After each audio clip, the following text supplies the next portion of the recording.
Boa noite, meninos! Então, vamos continuar trabalhando emendácio e mutácio libelli.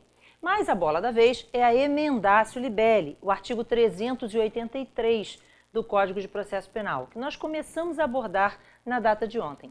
E aí, reparem, não é? Na emendácio libelli, como indicado anteriormente, o juiz, ele na verdade está trabalhando com fatos que estão corretamente narrados na denúncia.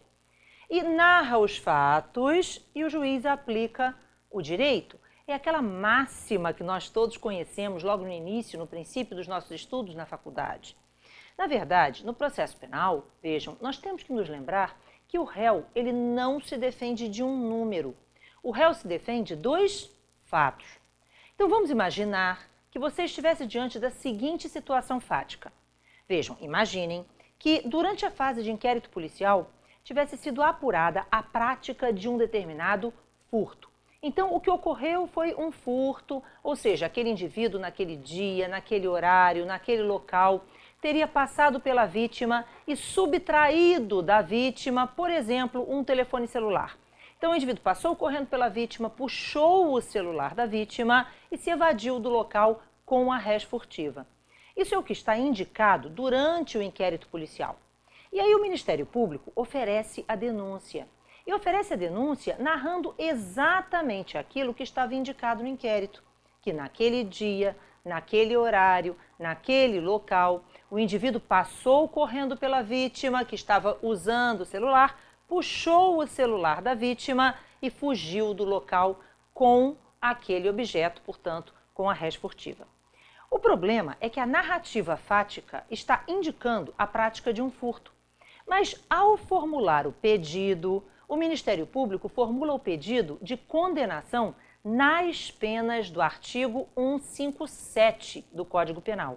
Ora, 157 não é furto, 157 é roubo. E aí, reparem, a narrativa está correta, o juiz recebe esta denúncia, a instrução criminal tem início, e durante o processo, o que fica provado, as provas corroboram a noção de que o crime praticado teria sido furto, ou seja, de que naquele dia, naquele horário, naquele local, o indivíduo passou correndo pela vítima, puxou o celular e fugiu. Ou seja, veja, está provado aquilo que estava corretamente narrado. Agora, existe sim um erro, um equívoco na definição jurídica da conduta imputada ao agente. E exatamente por conta disso, na hora de proferir a sentença, o juiz poderia fazer a correção ou emenda. E aí vejam, o réu teve a oportunidade de se defender do crime de furto. Então o juiz, ao proferir a sentença, estaria aqui fazendo o que nós chamamos de emendácio libelli, e adequando a tipificação àquilo que efetivamente estava narrado.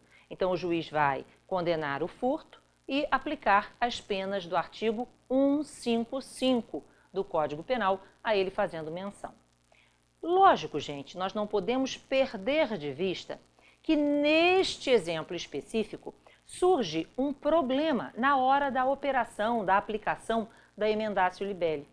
E este problema, ele veio dentro do Código de Processo Penal, com a reforma de 2008, abordado nos parágrafos do artigo 383. Repare que quando o Ministério Público ofereceu a denúncia narrando o crime de furto, mas tipificando a conduta como a do artigo 157 do Código Penal, vejam, o juiz provavelmente recebeu aquela denúncia e ninguém alertou, ninguém pensou que, na verdade, o crime imputado ao agente era um crime do qual seria cabível o benefício da suspensão condicional do processo. Realmente, furto tem pena mínima de 1 ano e cabe a aplicação do artigo 89 da Lei 9.099. Já o roubo, que tem pena mínima de 4, não permite, não admite esse benefício.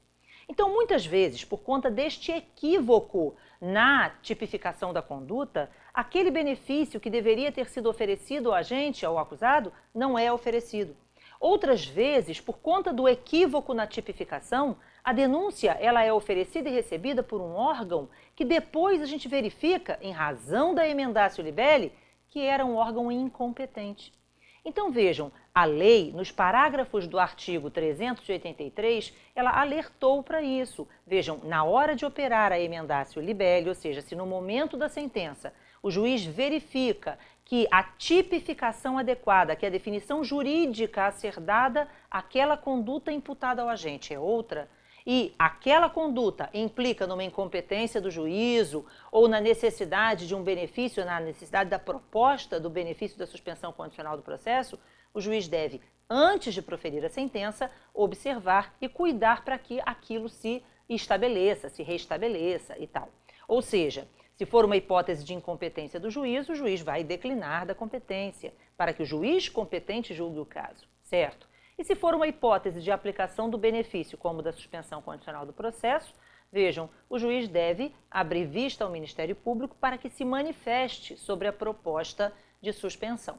Afinal de contas, a posição majoritária ainda é de que a suspensão condicional do processo não pode ser aplicada de ofício pelo juiz, de que ela é uma discricionariedade do Ministério Público. Então, abre-se vista ao MP para que se manifeste sobre a possibilidade de proposta de suspensão. Muito bem, então esse é o Instituto da Emendatio Libelli.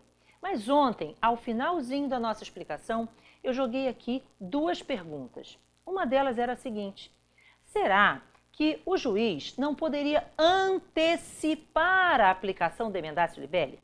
Então, imaginem, a denúncia narra um crime escancaradamente de furto, mas na hora de formular o pedido de condenação, o MP, veja, indicou o artigo 157 que não está correto.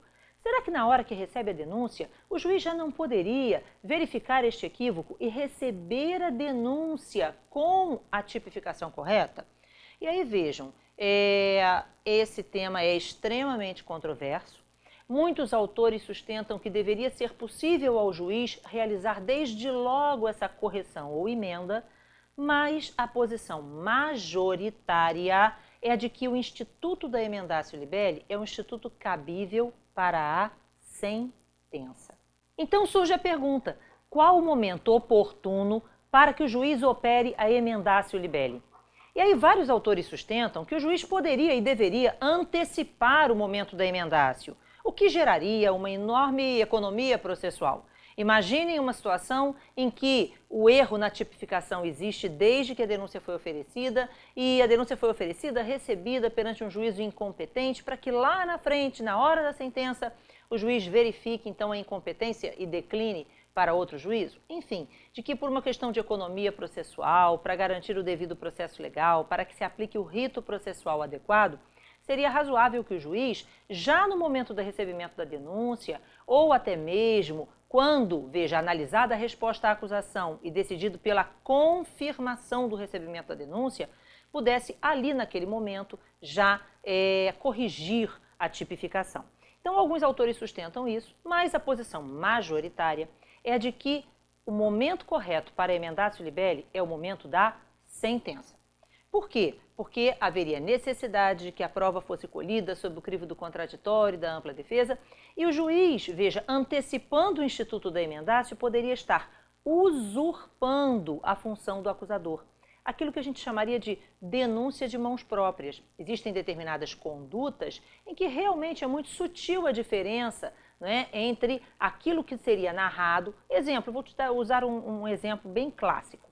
Né? Lógico que hoje em dia a gente não tem mais denúncias por uso de entorpecentes. Mas reparem, o indivíduo pode trazer consigo substância entorpecente para fins de uso ou trazer consigo substância entorpecente para fins de tráfico. E não é a quantidade o determinante. Então, vejam, o Ministério Público pode ter compreendido que aquela hipótese realmente é uma hipótese de tráfico de entorpecentes e oferecer a denúncia no tráfico. E somente ao final do processo, veja, com a prova colhida, o juiz, então, poderia operar aí uma figura de mutácio e não de emendatio libelli. Então, a preocupação é exatamente o fato do juiz se antecipar ao órgão de acusação. E por isso, a posição dominante é de que a emendatio somente se opera no momento da sentença. No entanto, a jurisprudência vem aceitando a antecipação do instituto da emendatio libelli em algumas hipóteses. Quais seriam estas hipóteses? Hipótese número 1. quando, vejam, o erro na tipificação implicar em incompetência absoluta do juízo. Hipótese número 2, quando o erro na tipificação, veja, acarretar uma extinção da punibilidade.